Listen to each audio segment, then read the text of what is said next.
vais vous parler d'un sentiment que vous avez déjà peut-être ressenti, celui de ne plus se sentir chez soi quand on part étudier ou travailler dans un autre pays. Pour vous en parler, j'ai décidé de vous raconter mon expérience. Jeune Ivoirienne de 20 ans, j'ai quitté la Côte d'Ivoire pour la France en 2019.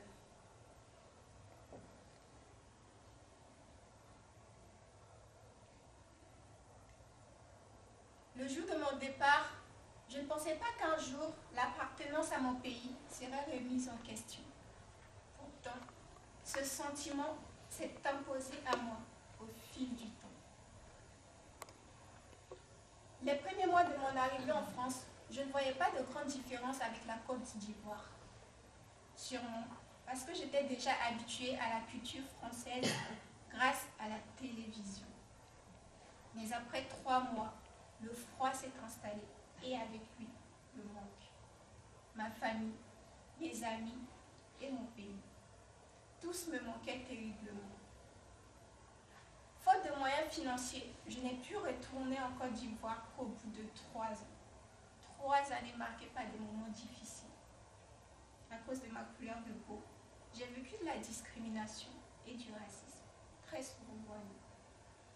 Combien de fois on m'a reproché le fait d'être venue en France, étant consciente que je n'avais pas suffisamment d'argent pour y vivre. Non seulement je devais avoir de bons résultats à l'université, mais en plus je devais travailler dur pour vivre. J'ai entre autres été caissière dans un supermarché, puis équipière polyvalente dans un fast-food à raison de 15 heures par semaine. Mes origines, mon accent, tout semblait me définir avant même que je ne puisse me présenter. On vous rappelle constamment que vous n'en faites pas partie. Ce sentiment de rejet me donnait encore plus envie de retourner chez les miens afin de ne plus être remarquée pour de mauvaises raisons. Finalement, en juin 2022, je rentre en Côte d'Ivoire pour des vacances de 1 mois. Quand l'avion atterrit à Abidjan, mon cœur déborde de joie.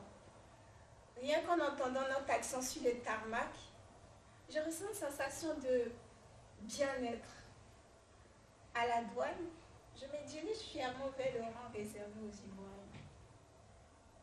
Mais ma joie est de courte durée. J'avais oublié mon carnet de vaccination contre la fièvre jaune à Paris.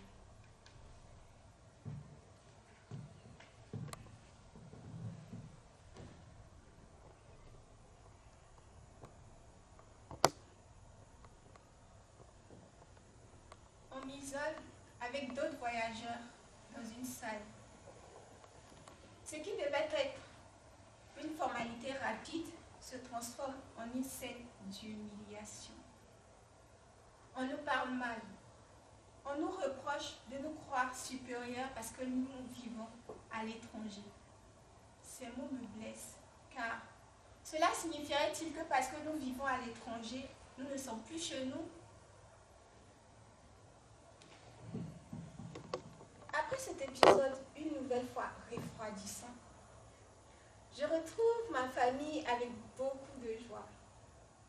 Je retrouve l'ambiance décontractée du pays. Je retrouve les nombreux plats qui m'avaient tant manqué.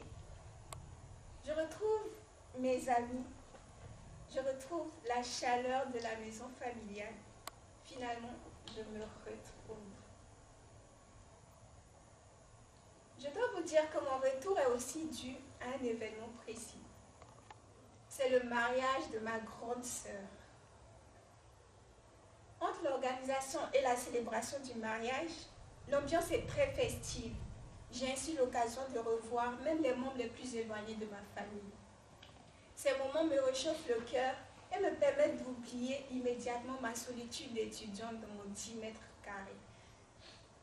Pourtant, je remarque que les gens ne se comportent plus comme avant avec moi. Ce qui au départ crée un trouble, puis un malaise en moi.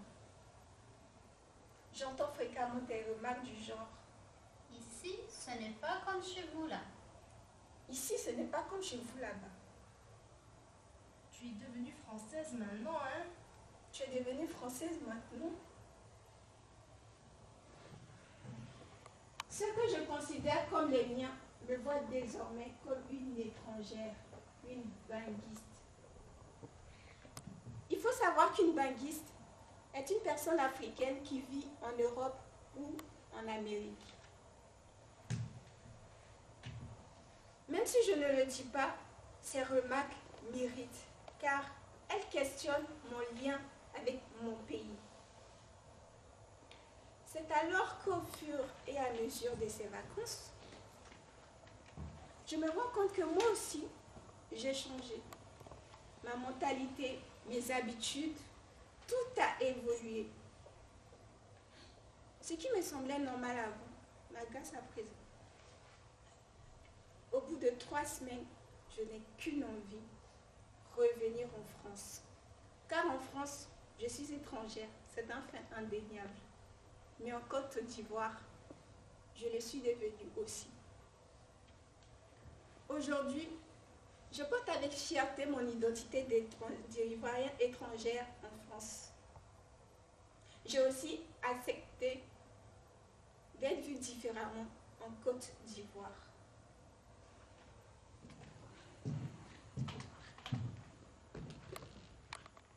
Le fait d'être entre deux pays m'a appris 2 choses. Être exposé à 2 cultures est une richesse. Voyager, confronter ses idées à celles des autres est la meilleure façon d'apprendre. On y rencontre plusieurs personnes de différents pays qui nous enrichissent de leur culture et de leur savoir. Certes, voyager demande de l'argent, mais surtout du courage. Or, tout le monde n'a pas le cran pour partir étudier ou travailler dans un autre pays dont la culture est bien souvent différente.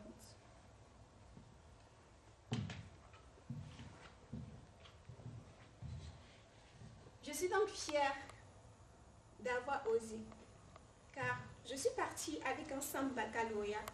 Aujourd'hui, j'ai un master.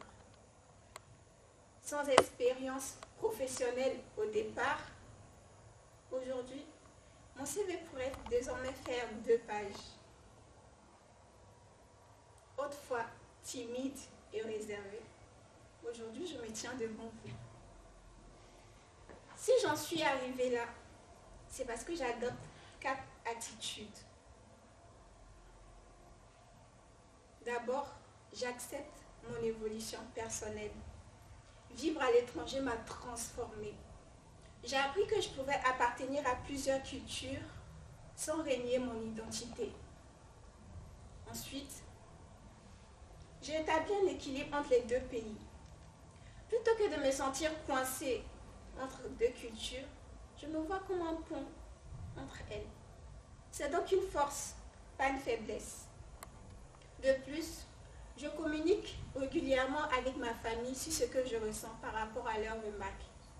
Je parle souvent avec des personnes qui vivent la même situation que moi. Cela me permet de me sentir moins seule et mieux comprise. Enfin, je célèbre et valorise mon parcours.